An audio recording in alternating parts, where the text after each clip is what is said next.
जय श्री राधे कृष्णा।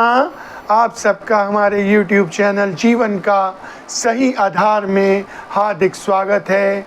आज हम आपके समक्ष एक नई कहानी लेकर उपस्थित हुए हैं। दुख के बादल छट गए। ये कहानी राजस्थान के अलवर ज़िले के एक छोटे से गांव की कहानी है। इस गांव में बलबीर नाम का एक निर्धन व्यक्ति रहता था, जो कि अपनी पत्नी विभा के साथ बहुत प्रसन्नचित होकर जीवन व्यतीत कर रहा था। विभा भी पूर्ण रूप से पतिव्रता थी। वो अपने पति से बहुत प्यार करती थी, उनकी सब सुख सुविधाओं का ध्यान रखती थी। गांव जो था बहुत पिछड़ा हुआ गांव था। यहाँ पर जीविका कमाने के साधन बहुत लिमिटेड थे। 2-4 यहाँ पर किसान थे जिनके पास अपनी ज़मीनें थीं और वो खेतीबाड़ी किया करते थे, और बाकी ज़्यादातर वहाँ पर बन रहे प्लांट पर कार्य कर रहे थे, जहाँ पर उन्हें दिहाड़ी पर रखा गया था, और दिहाड़ी भी बहुत कम दिया करते थे। जो बलबीर था वो वहीं पर काम किया करता था। अब एक दिन विभा बलबीर पर नाराज हो जाती है। वो कहती है कि आप अपनी सेहत का तो बिल्कुल ध्यान ही नहीं रखते। मैं रोज खाना बांध कर आपको देती हूँ और आप शाम को वैसे का वैसे ही ले आते हो। क्या कारण है मुझे बताओ। सुबह खाना खा के नहीं जाते, बस चाय पी के जाते हो, और जो रात को ही फिर आप भोजन करते हो। ऐसे तो आप बीमार पड़ जाओगे और काम भी नहीं कर पाओगे। तो बलबीर कहता है, हम जहाँ पर काम करते हैं वहाँ पर हमें चैन लेने तक की फुर्सत नहीं होती। सुबह 9 बजे से लेकर रात के 8 बजे तक हमें लगातार काम करना पड़ता है। बीच में लंच ब्रेक भी नहीं होता। हम इस बारे में मालिक से कई बार बात कर चुके हैं। मालिक तो साफ कहता है, काम करना है तो करो, नहीं तो काम छोड़ के चले जाओ। अब क्या करें, यहाँ पे तो जीविका कमाने के साधन भी नहीं है। जमीन होती तो खेती बाड़ी कर लेता, जमीन भी नहीं है। विभा कहती है, कोई बात नहीं, जैसी भी जिंदगी है भगवान की दुआ से बहुत अच्छी है, लेकिन बस एक ही गम है, हमारे कोई संतान नहीं है। भगवान मेरी झोली संतान से भर दे तो समझो सारी कमियां दूर हो जाएंगी। यहाँ पर बलबीर भी भगवान से दुआ करता है कि जल्दी से जल्दी उनके आंगन में बच्चे की किलकारी गूंजे। अब विभा भोजन बना चुकी थी। वो बलबीर से वादा लेती है कि जो भी हो, तुम यहाँ पे अभी तो खाना खाओगे नहीं, कहोगे मुझसे सुबह सुबह खाया नहीं जाता, तो मैं पैक करके दे रही हूँ। याद से कैसे भी करके समय निकालते हुए 5 मिनट का समय निकाल लेना और भोजन जरूर करना। बलबीर कहता है, हाँ देखो, भगवान की इच्छा होगी तो भोजन नसीब जरूर होगा। बलबीर काम पर निकल जाता है। अभी वो थोड़ी दूर ही गया था, उसे एक वृद्ध व्यक्ति मिलते हैं जो कि बहुत ही ज़्यादा बुजुर्ग थे।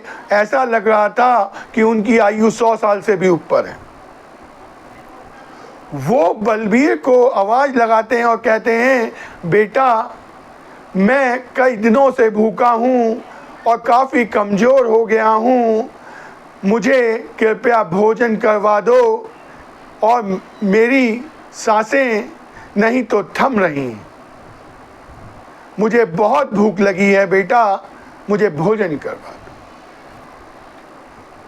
बलबीर सोचता है, मेरे पास भोजन जो है, क्यों ना मैं इन वृद्ध महात्मा को करवा दूं, मेरे को तो वैसे भी समय नहीं मिलेगा, और संध्या काल में अगर मैं भोजन लेके गया तो विभा नाराज होगी।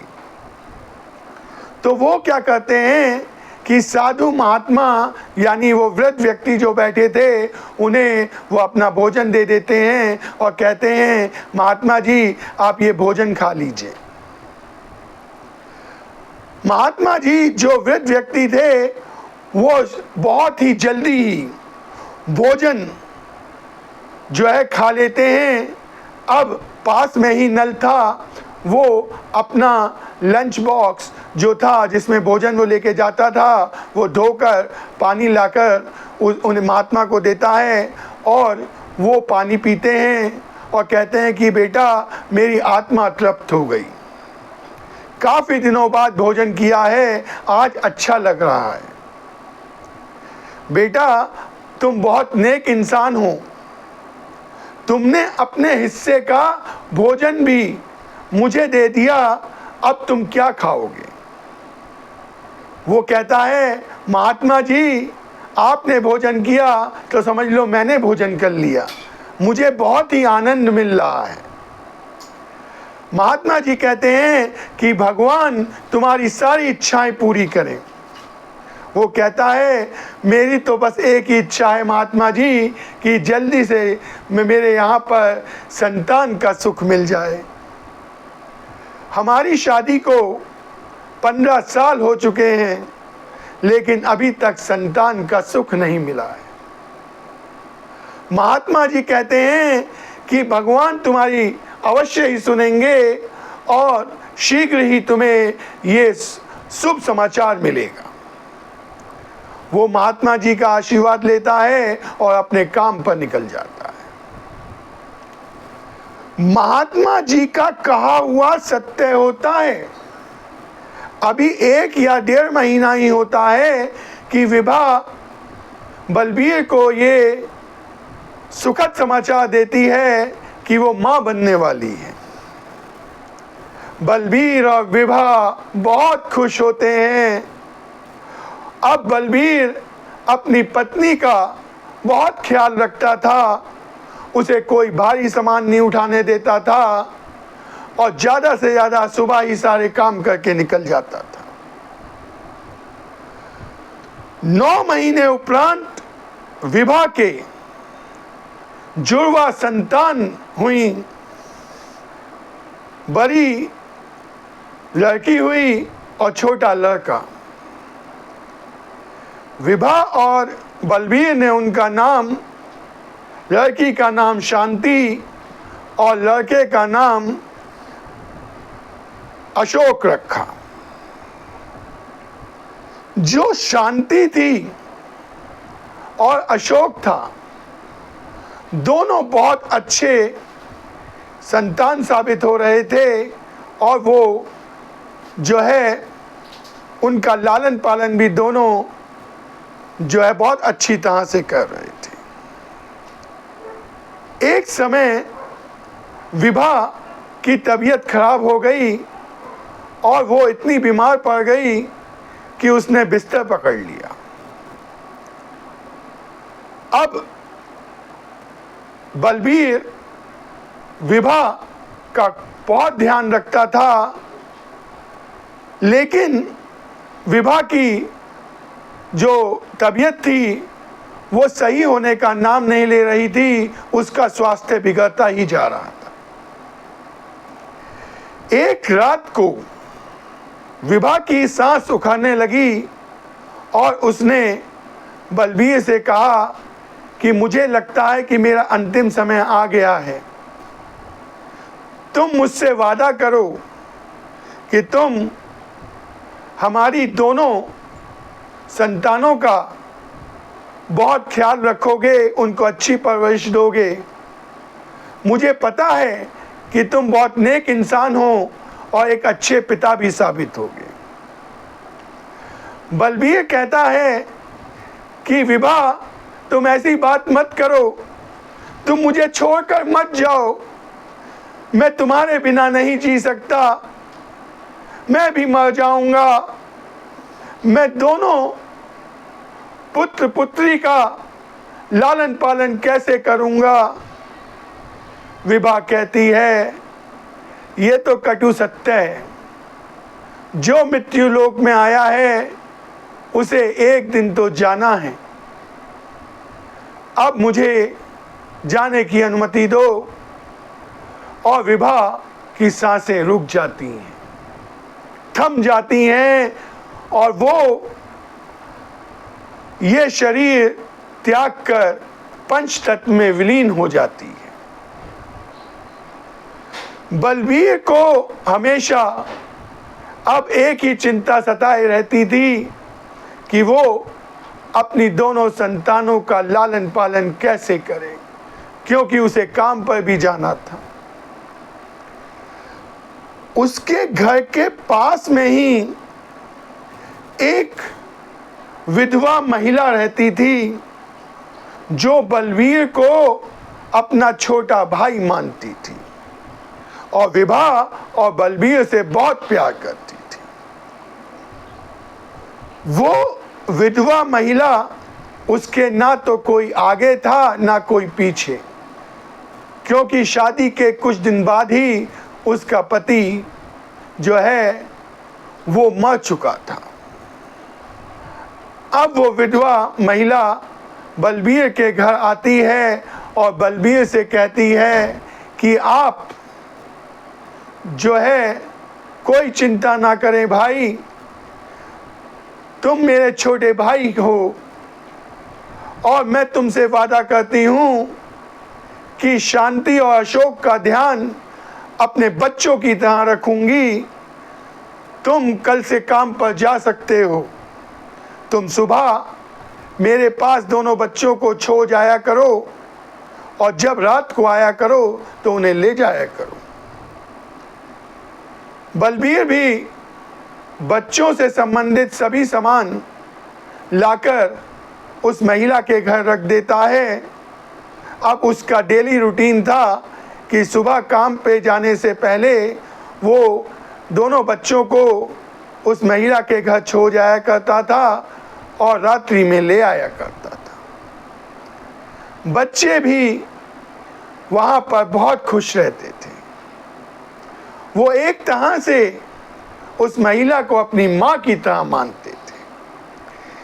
धीरे धीरे समय व्यतीत हो रहा था। अब बच्चे स्कूल जाना शुरू कर देते और कब 15 साल व्यतीत हो जाते हैं पता ही नहीं चलता। यहाँ पर शांति और अशोक दोनों हाई स्कूल प्रथम श्रेणी से पास कर लेते हैं। अब इसके आगे की शिक्षा ग्रहण करने के लिए शहर में जाना पड़ता था और बलबीर की तो इतनी आमदनी भी नहीं थी कि वो अपने बच्चों को आगे शहर में पढ़ा सके, तो मजबूरन उनकी पढ़ाई छूट जाती है। बलबीर चाहता था उसके दोनों बच्चे आगे पढ़ें, लेकिन जो मंजूर होता है भाग्य को वही होता है। यहाँ पर अशोक और शांति घर के सारे काम किया करते थे और बलबीर काम पे जाया करता था।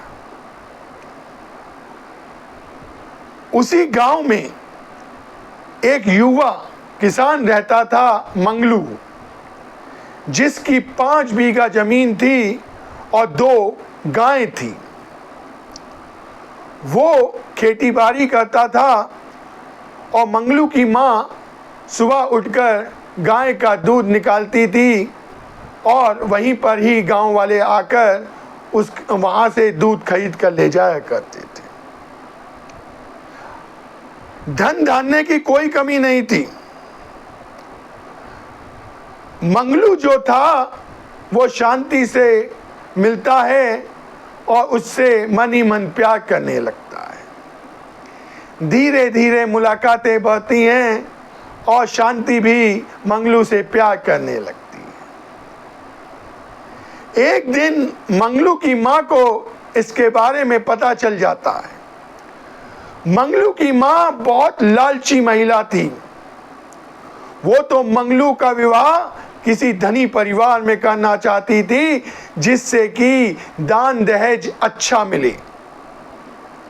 और यहाँ पे उसे पता चलता है कि बलबीर की लड़की से उसका बेटा प्यार करता है, तो वह बलबीर के यहाँ पहुँच जाती है और वहाँ पर झगड़ा करने लगती है कि ओ कंगले, तूने अपनी बेटी को इसीलिए मेरे बेटे के पीछे लगाया है जिससे कि तू अच्छे परिवार में अपनी बेटी की शादी कर सके। कंगले, तेरी हैसियत भी है शादी करने की। अब बेचारा बलबीर कुछ नहीं बोल पाता।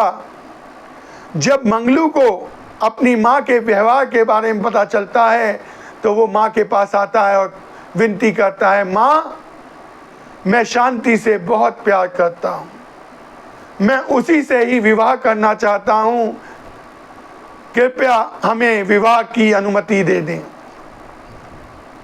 लेकिन मंगलू की माँ साफ मना कर देती है। वो कहती है, तेरा विवाह तो वहीं होगा जहां मैं चाहूंगी। मंगलू अपनी माँ से ज़्यादा कुछ नहीं कह पाता और वो जो है अपने काम पर चला जाता है। इधर शांति भी बेचैन रह रही थी, मंगलू के बिना वो भी नहीं रह पा रही थी और यहाँ पे मंगलू भी शांति के बिना नहीं रह पा रहा था। एक दिन किसी तरीके से मंगलू और शांति की फिर मुलाकात होती है। मंगलू शांति से कहता है कि मैं तुम्हारे बिना नहीं रह सकता, अब केवल एक ही तरीका रह गया है, अगर तुम मेरा साथ दो तो हम विवाह के शुभ बंधन में बन सकते हैं। अब शांति कहती है कि किस तरीके से, तुम मेरे साथ दूसरे गांव में चलो, वहाँ के मंदिर में जाकर भगवान को साक्षी मानकर हम विवाह कर लेंगे और इस गांव में वापस आ जाएंगे। मैं तुम्हें ये यकीन दिलाता हूँ कि मेरी माँ मुझसे बहुत प्यार करती है, वो तुम्हें अपना लेगी। अब शांति कहती है कि मैं अपने पिताजी को धोखा देके नहीं जा सकती। तो मंगलू कहता है, फिर मुझे भूल जाओ, मैं तुम्हारे बिना जी तो नहीं सकता, मुझे मृत्यु को ही गले लगाना पड़ेगा, मैं आत्महत्या कर लूँगा और उसकी दोषी तुम ही होगी। जब शांति ऐसा सुनती है तो मंगलू के साथ जाने को तैयार हो जाती है। मंगलू और शांति दोनों दूसरे गांव में चले जाते हैं और वहाँ पर एक मंदिर में जाके शादी कर लेते हैं और गांव वापस आ जाते हैं। यहाँ पर सबसे पहले शांति अपने घर पे आती है पिताजी से मिलने, मंगलू भी साथ में होता है। अब शांति बलबीर से कहती है, जबकि बलबीर काफ़ी समय से शांति को ढूंढ रहा होता है, शोक ढूंढ रहा होता है, लेकिन शांति का कुछ पता नहीं चल पा रहा था। जब वो शांति को अपनी आंखों के सामने देखते हैं तो बलबीर कहता है, बेटी तू कहाँ चली गई थी? जानती है मंगलू की माँ ने कितना हंगामा काटा हुआ था, वो तो हमें धमकी दे के गई है कि अगर जो है उनका बेटा घर नहीं पहुंचा तो वो हमें पुलिस के हवाले कर देगी। बेटी ऐसा तूने क्यों किया?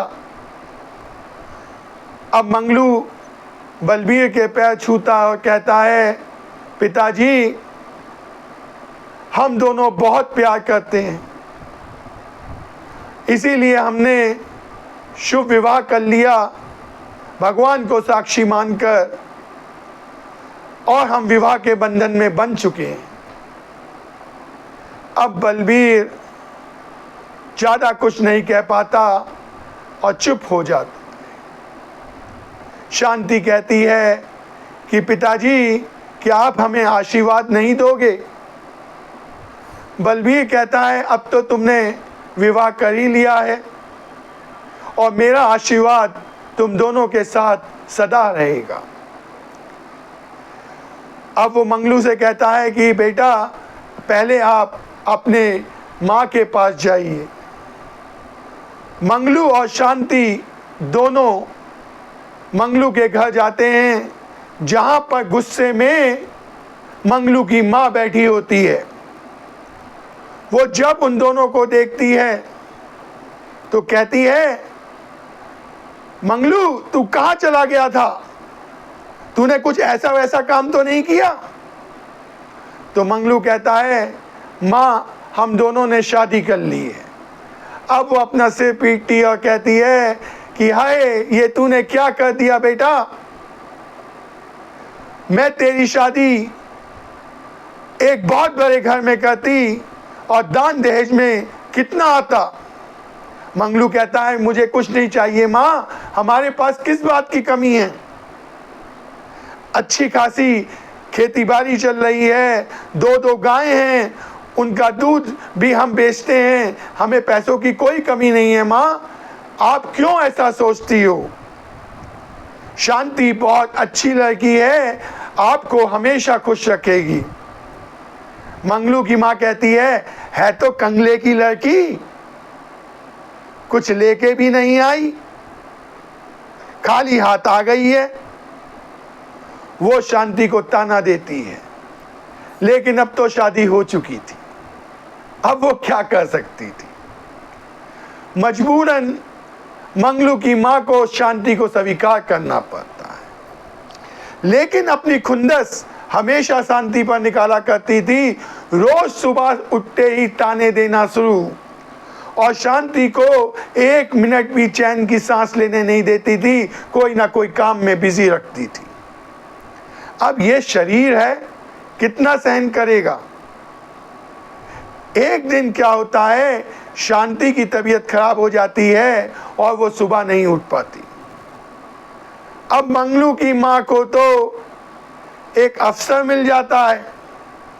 वो मंगलू को आवाज देती है, मंगलू देख तेरी प्यारी बीबी का हाल, सुबह के 8 बज गए हैं, अभी तक घर में झाड़ू तक नहीं लगी है, और तेरे जाने का समय भी हो रहा खेतों पे, और खाना भी नहीं बना है। ये देखो लाट साहबनी को कैसे सो रही है, और तू ऐसी लड़की से शादी करके आया है, बता। मंगलू जानता था मेरी माँ तो चुप होगी नहीं ऐसे। वो अंदर जाता है, शांति के कानों में कुछ कहता है और उसे बोलता है कि तुम अभी तक सो रही हो, आंख मारते हुए उसे, तुम अभी तक सो रही हो? ऐसा है, अगर तुम्हें ऐसे रहना है यहाँ पे तो मैं तुम्हें तुम्हारे घर छोड़ाऊंगा, रहना पिताजी और भाई के साथ। मेरी माँ का ध्यान नहीं रखती हो तुम? शांति तो जानती थी कि मेरा पति अपनी माँ को शांत करने के लिए ऐसा बोल रहा है। वो तुरंत बिस्तर छोड़ देती है। तेज बुखार में होती है लड़की, लेकिन वो तुरंत अपनी सास के पास आती है और सास से कहती है कि माँ जी मेरी आज तबीयत ठीक नहीं थी, इसलिए आँख नहीं खुल पाई। आप जो हैं गुस्सा मत करिए, मैं अभी सारे काम कर देती हूँ। और तेज़ बुखार में वो लड़की काम पर लग जाती है। वो जल्दी से खाना बनाती, झाड़ू लगाती है, जल्दी से खाना बनाती है और मंगलू को खाना खाने के लिए देती है। मंगलू खाना खाकर सबसे पहले मेडिकल स्टोर पे जाता है और वो शांति के लिए दवाई लेता है, और एक बच्चे के हाथों शांति को दवाई भिजवा देता है, जिससे शांति दवाई ले ले और थोड़ी देर आराम करके उसकी तबीयत ठीक हो जाए। और मंगलू खेतों पे चला जाता है। शांति काम में अभी लगी हुई होती है कि तभी उसके मायके के पास में रहने वाला एक छोटा बच्चा भागते हुए शांति के घर में आता है और कहता है, दीदी दीदी। अब शांति बाहर आती है, वो कहती है क्या हो गया छोटू? वो कहता है बलबीर चाचा की तबीयत बहुत खराब है, वो अपनी अंतिम सांसें ले रहे हैं दीदी, वो आपको याद कर रहे हैं। जैसे ही शांति ये बात सुनती है, वो अपनी सास से भी अनुमति नहीं लेती और भागते हुए अपने घर पहुंचती है। वहाँ पर बलबीर की तबीयत बहुत खराब थी। बलबीर अपनी अंतिम सांसें ले रहा था। वो शांति को देखता है और अपने पास बैठाता है और कहता है, बेटी मैं अब मरने जा रहा हूँ, तू मुझसे वादा कर कि मेरे जाने के बाद तू अपने भाई का ख्याल रखेगी, उसका एक अच्छे घर में विवाह करवाएगी और बेटी तू उसका हमेशा ध्यान रखेगी। बेटी मुझसे वादा कर अपने छोटे भाई का ध्यान रखेगी। मुझे बस यही चिंता सताए जा रही है बेटी, मेरे बाद मेरे बेटे अशोक का क्या होगा। शांति कहती है, पहले माँ हमें छोड़ के चली गई, हमें तो याद भी नहीं माँ के बारे में, और अब आप भी हमें छोड़ के जा रहे हो पिताजी। भगवान ऐसा क्यों कर रहा है? वो रो रही थी और यहाँ पर अशोक भी रो रहा था। वो पिताजी से कहता है, पिताजी आप हमें छोड़ के मत जाओ, आप ही हमारी माँ भी हो, आप ही हमारे बाप भी हो, हमें छोड़ के मत जाओ। बहुत ही गमशीन वहाँ पे माहौल बना हुआ था। अब बलबीर अपनी अंतिम सांस लेता है और अपना दम तोड़ देता है। बलबीर की मृत्यु के बाद विभा को ये चिंता सताई जा रही थी, शांति को ये चिंता सताई जा रही थी कि वो कैसे अपने भाई को अपने घर ले जाए, क्योंकि उसे डर किसका था? अपनी सास का। वो मंगलू से कहती है कि अजी सुनते हो, मैंने पिताजी से वादा किया था कि मैं अपने भाई का ख्याल रखूंगी। मेरे यहाँ से जाने के बाद तो अशोक अकेला रह जाएगा, उसको खाना बना के कौन खिलाएगा? मंगलू कहता है, ये तो चिंता मुझे भी है कि अशोक अकेला रह जाएगा, लेकिन तुम घबराओ मत, मैं कोई ना कोई तिगरम बना ही लूँगा और माँ को मना लूँगा। लेकिन तुम माँ से बिल्कुल बात मत करना, तुम्हारी बात तो माँ काटती है। वो कहता है, तो शांति कहती है, सही है, आप ही माँ से बात करो। अब मंगलू घर जाता है और माँ से कहता है, माँ तुम कह रही थी ना किसी लड़के को ढूंढूं जो कि हमारी गायों को जंगल में चराने ले जाया करे, हरी हरी घास खिलाया करे, जिससे कि हमारी गायें जो है हष्ट-पुष्ट रहें और ज़्यादा से ज़्यादा दूध दें। आपकी वो चिंता मैंने दूर कर दी है माँ। और यही नहीं, वो लड़का सुबह 5 बजे उठकर गायों का दूध भी दोया करेगा और जितने भी ग्राहक आते हैं दूध लेने, उनको दूध भी दिया करेगा। अब आपको सुबह उठने की ज़रूरत ही नहीं है माँ, आपकी सारी चिंता मैंने दूर कर दी है। वो कहती है, कितने पैसे लेगा? क्योंकि वो ऐसी थी वो महिला, मंगलू की माँ। तो वो कहती, कितने पैसे लेगा वो? मैं ना दूंगी 2000 से भी ऊपर। मंगलू कहता है, माँ आपको 1 पैसा भी देने की जरूरत नहीं है। जहाँ 3 प्राणियों का खाना बनता है, वहाँ पे 4 प्राणियों का बना करेगा। सही है? माँ कहती है, ये तो बहुत अच्छा हमें मिल रहा है बंदा, जो बस 2 वक्त की रोटी खाया करेगा और ये सारे काम कर दिया करेगा। कौन है बेटा वो? वो कहता है, अशोक। अशोक जो है ये सारे काम कर दिया करेगा, लेकिन माँ उसे कुछ आप कहना मत, कोई ताने वाने मत देना। माँ कहती है हाँ मैं तो सबको ताने देती रहती हूँ, एक तो तेरी लाट साहबनी बैठी हुई है और एक उसका भाई और आ जाएगा, चल कोई बात नहीं ले आओ उसे। क्योंकि उसको पता था कि अगर वो कोई लड़का इन सब कामों के लिए रखेगी तो कम से कम 3 या 4 हज़ार रुपये ले लेगा। तो वो कहती है अरे सही है सही है सही है, ले आओ उसे, मैं कुछ ना कहूँगी उससे, लेकिन एक बात ध्यान रखियो, मेरी गायों को कुछ ना हो। अब मंगलू और शांति अशोक के पास पहुंचते हैं और अशोक से कहते हैं कि अशोक मंगलू कहता है तुम्हारी बहन ने पिताजी से मरते हुए वादा किया था कि वो तुम्हारा हमेशा ध्यान रखेगी, इसीलिए अशोक बेटा हमारे साथ चलो। तो अशोक कहता है मैं कैसे आपके साथ जा सकता हूँ जीजा जी, ये हमारे संस्कार नहीं कहते कि भाई बहन के घर पे जाके रहे, उनके ऊपर बोझ बने।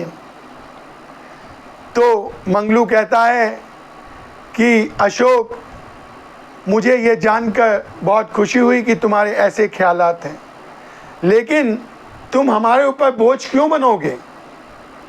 तुम हमारे घर के काम कर दिया करना, इससे शांति को भी चिंता नहीं रहेगी कि तुम उसकी आंखों के सामने हो और जो है वो चिंता मुक्त रहेगी।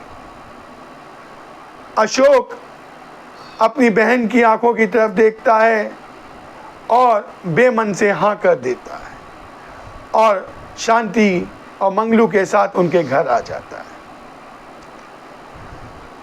सुबह सुबह उठकर अशोक रोज गायों का दूध दोता था और जितने भी ग्राहक आते थे उन्हें दूध बेचता था। उसके बाद थोड़ा सा आराम करके गायों को चराने के लिए जंगल में चला जाया करता था और संध्या होने से पहले पहले घर वापस आ जाया करता था। उनकी बहुत देखरेख कर रहा था। मंगलू की माँ तो बहुत खुश थी कि अशोक अपना काम बहुत ईमानदारी से कर रहा है। एक दिन क्या होता है कि अशोक गायों को चराने के लिए जंगल में गया होता है। हाँ, मैं एक बात बताना भूल गया कि अशोक ने कुछ दिन रहकर अपने दोस्त के गैराज में काम भी सीखा होता है। उसे कार ठीक करना आता था और यहाँ पे वही घटना होने जा रही थी। क्या होता है, वो गायों को चरा रहा होता है और वहाँ से एक धनी व्यक्ति अपनी कार से गुजर रहा होता है, जा रहा होता है कि अचानक उसकी कार बंद हो जाती है। अब वो जंगल में कहाँ से मैकेनिक ढूंढे। अशोक उसके पास आता है और कहता है कि भाई साहब, आपकी कार खराब हो गई है, क्या मैं देख लूं? वो कहता है नेकी और पूछ पूछ, भाई अगर तुम्हें कार ठीक करनी आती है तो देखो प्रॉब्लम क्या है। वो देखता है बहुत छोटी सी प्रॉब्लम थी, वो उसे दूर कर देता है और कार स्टार्ट हो जाती है। अब वो धनी व्यक्ति अशोक से पूछता है कि भाई तुम कौन हो और इस जंगल में क्या कर रहे हो? तो वो कहता है कि मैं अपनी बहन शांति के घर पर रहता हूँ और उनकी गायों को चराने के लिए यहाँ पर रोज जंगल में आता हूँ। तो वो धनी व्यक्ति कहता है कि ऐसे तो तुम एक तरह से अपनी बहन के ऊपर बोझ बने हुए हो, घर पे बोझ बने हुए हो। तुम पूरी ज़िंदगी ऐसे रहोगे तो बाद में तुम्हारी बहन को पछताना भी पड़ेगा। तुम मेरी बात मानो, तुम मेरे साथ चलो। कुछ दिनों का बस ये होगा कि तुम्हारी बहन को लगेगा कि तुम उसे छोड़कर चले गए हो, लेकिन जब तुम अपना फ्यूचर बना लोगे तो बाद में तुम पर वो गर्व भी करेगी। वो ये बात सोचता है कि ये भाई साहब सही भी कह रहे हैं, क्योंकि इस नात से तो मैं पूरी ज़िंदगी वहाँ पर जो है अपनी बहन की सास का गुलाम बना रहूँगा। तो वो हाँ कर देता है और गायों को वहीं पर छोड़कर वो धनी व्यक्ति के साथ जो है निकल पड़ता है, वो शहर आ जाता है। यहाँ पर संध्या काल हो चुका था और मंगलू भी खेतों से घर आ चुका था। मंगलू की माँ मंगलू पर चिल्लाती है और कहती है, देख मंगलू, तेरे साले ने क्या किया है, अभी तक घर नहीं आया है। मुझे तो लगता है मेरी गायों को बेच कर खा गया है वो। अगर ऐसा हुआ ना बेटा, तेरी बीवी को घर से निकाल दूंगी मैं बर्दाश्त नहीं करूंगी। मेरी अच्छी खासी गायों को वो पता नहीं कहाँ ले गया है। तो वहाँ अंदर जाके देखता है तो शांति का रोते हुए बुरा हाल था। मंगलू अपनी माँ से कहता है, माँ तुम शांत हो जाओ, मैं अशोक को ढूंढ कर लाता हूँ। वो जंगल में जाता है और अशोक को ढूंढ रहा होता है। वो हर जगह देखता है, उसे अपनी दोनों गायें तो मिल जाती हैं लेकिन अशोक कहीं नहीं मिलता। वो गायों को लेकर घर आ जाता है। जब मंगलू की माँ गायों को देखती है तो खुश होके बाहर दौड़ती जाती है। वो कहती है, अरे वो माँ खप गया होगा, मुझे उसकी चिंता नहीं है, मेरी दोनों गायें आ गई घर, बस मेरे लिए बहुत है। शांति जब ये बात सुनती है अपनी सास की बात तो उसे बहुत दुख होता है, लेकिन वो बेचारी कुछ नहीं कह पाती और अपने भाई के गम में बैठी हुई होती। यहाँ पे 1 साल गुजर जाता है, 1 साल व्यतीत हो जाता है। एक दिन शांति घर के अंदर कामकाज में बिजी थी और बाहर खटिया पर उसकी सास पान का बीड़ा बना रही थी पान खाने के लिए।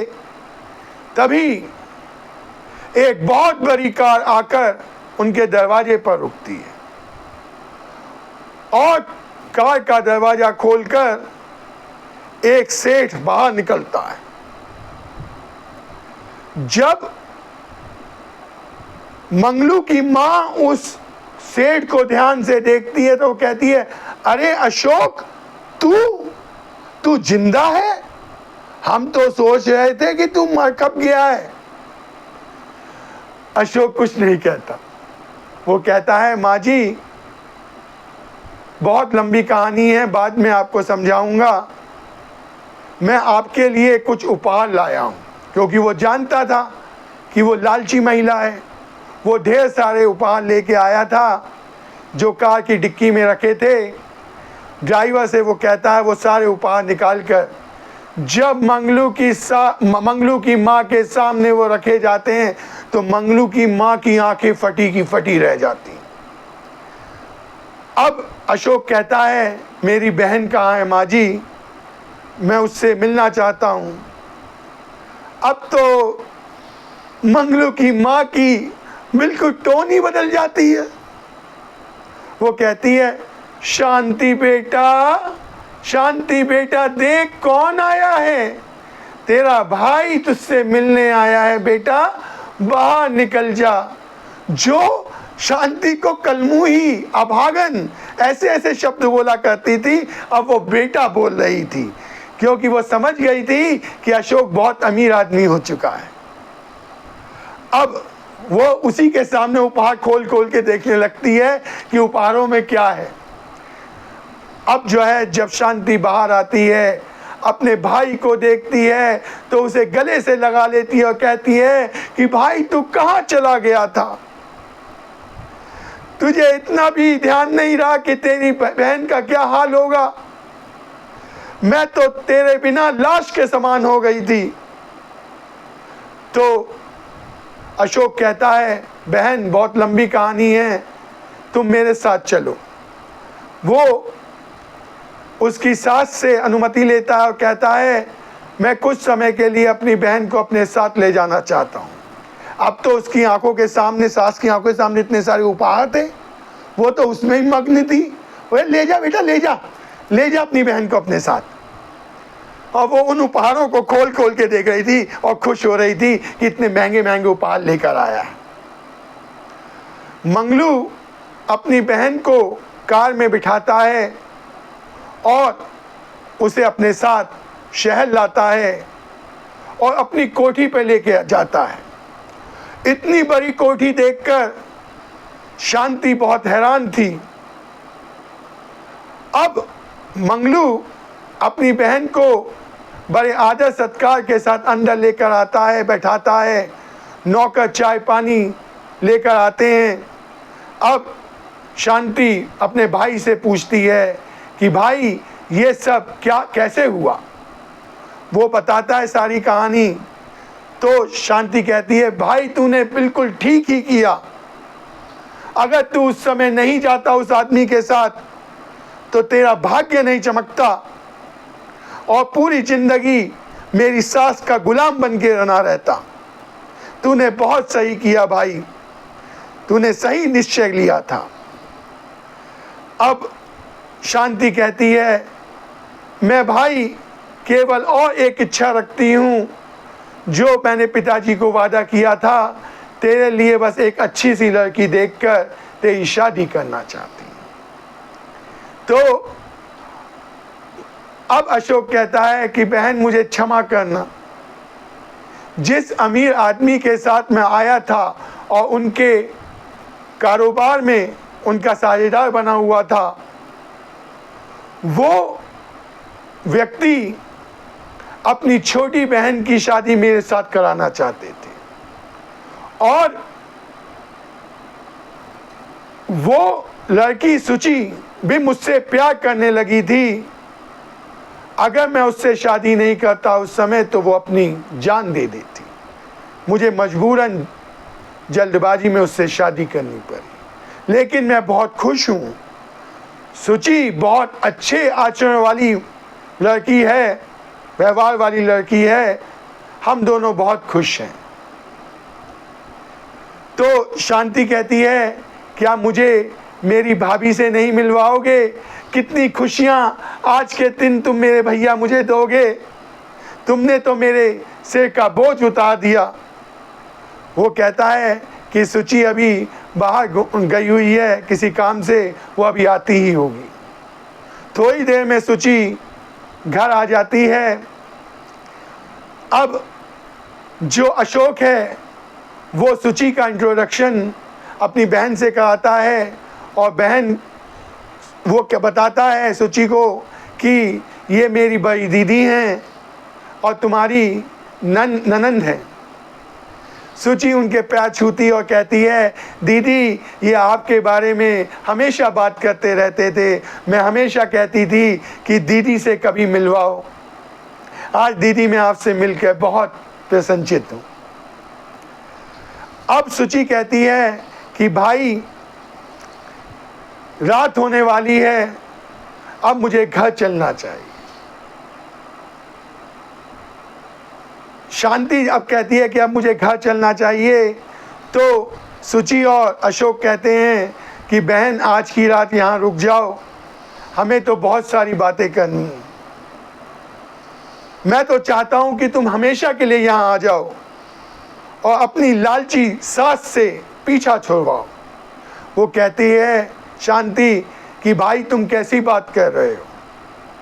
मैं एक पतिव्रता नारी हूँ, मैं अपने पति से बहुत प्यार करती हूँ, मैं वहाँ खुश हूँ, जैसे भी है मैं वहाँ पे बहुत खुश हूँ, मैं अपने पति के साथ तो हूँ और तू मुझे मेरे पति से दूर करना चाहता है। अब अशोक कहता है, मुझे माफ़ कर देना बहन, सही है तुम्हें अपने घर जाना चाहिए। वो अंदर से जाकर बहुत सारा धन लाकर अटैची में भरकर शांति को देता है और कहता है, बहन ये तुम्हारे लिए है।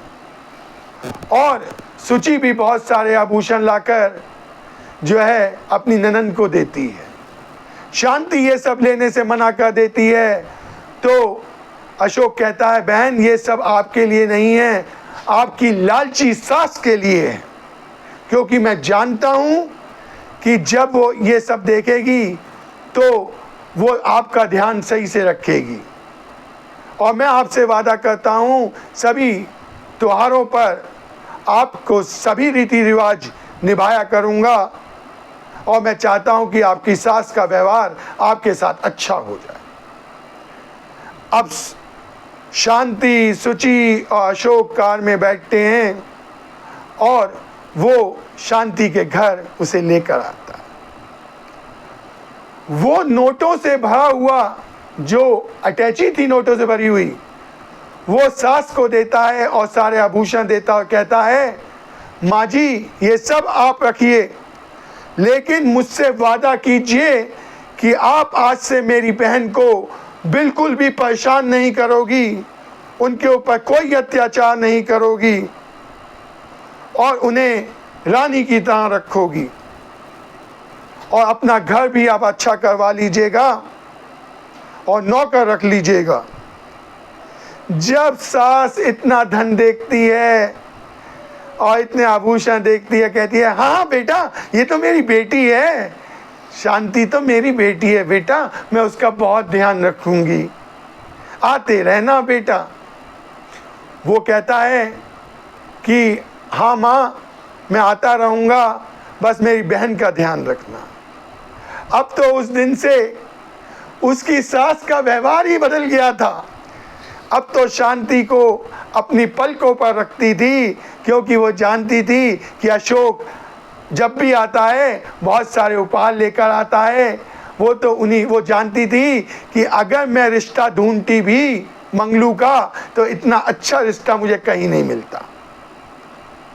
अब दुखों के बादल छट चुके थे, हर जगह खुशियां ही खुशियां थीं, और यहीं पे कहानी पूर्ण हो जाती है। दुख भरे बादल छट गए।